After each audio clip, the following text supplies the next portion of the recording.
you can make a lot of money if you're recognized to be in that authoritative spot. So there's jockeying for lots of people. Well, if we looked at the amount of money that's earned by self-help books, even just sexual self-help books, it's an enormous amount of money each year, and new ones come out all the time, and almost a kind of explosive production of stuff, so that somebody's hoping they'll get one that will be the big seller, right? That's a real question, which we have to ask. How does a society arrange its erotic authority? How does it establish who to talk to about anything? So take medicine. This is not a problem. Right? If you get sick, you're not thinking, I wonder who I should talk to about this. Right? You know, it's all set up. And in fact, you can find out in an instant where the closest doctor is. You can find out where he or she went to medical school. You can find out how many stars his or her patients give her. Right? You can find out a big pile of stuff that will help you to make a good decision about your health care. Right? And we learn very quickly the doctor comes to see us when we're at work. We go to the doctor. Same with the dentist. Even getting a haircut. You know, right, there's a lot of stuff where you just know what to do and where to go. What about getting an education? Oh, man, they just send you to school, right? And what happens after that? Well, you spend 13 years not getting an education at public expense. If you're lucky, you get something of one, right? You come out of high school, maybe you know something, maybe you don't. You might be lucky, you might not. And then we think, well, now we're going to send you to university, but all that's just established, right? You're not thinking, maybe I shouldn't go to university to get an education.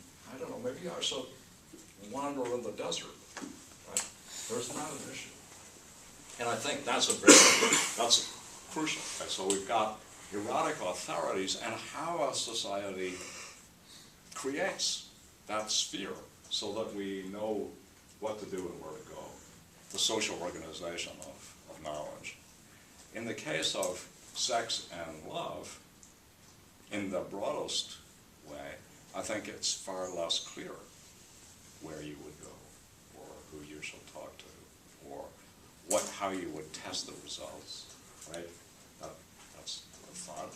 And what we see in the symposium is, if you like, an example of something like higher sexual education, in the broadest sense of our sexuality, not just what do you do with tab A and slot B or whatever, but you know, how are you going to absorb these facts about yourself or this aspect of your life into a larger life?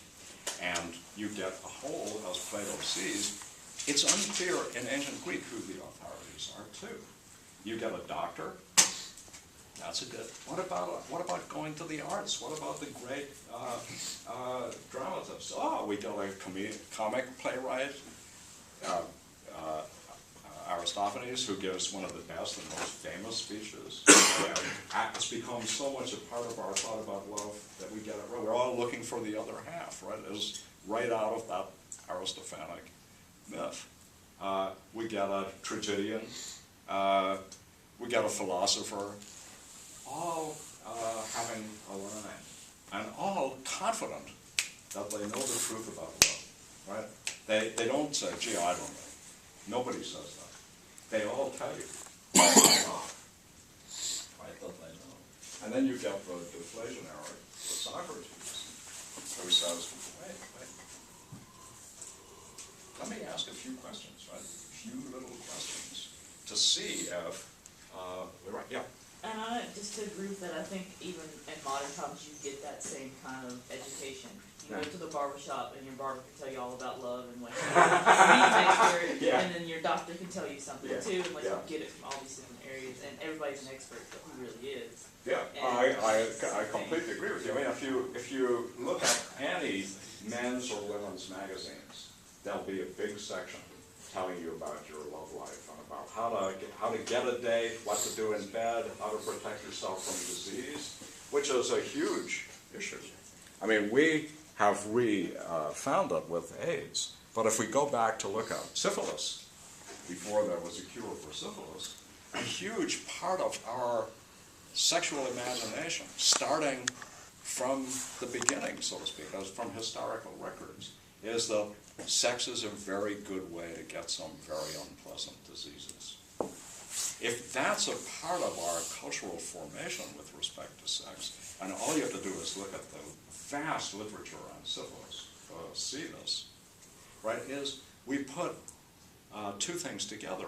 There's venereal disease, comes from Venus, right, the goddess of love. This is the sex disease, right? That if you're thinking that that's a major worry in your sex life, your sex life is clouded by the fear of plague, that's got to already be something about 10%. So doctors get a role in our sex life because one of the ways you can get pretty sick is by contracting a disease sexually. Okay, so I think it's time to stop, but let's pick up by starting with, now we'll work through the symposium. Don't neglect the introduction of the symposium. That is the part where the setup is started, because it's very important. So we'll start there on Wednesday.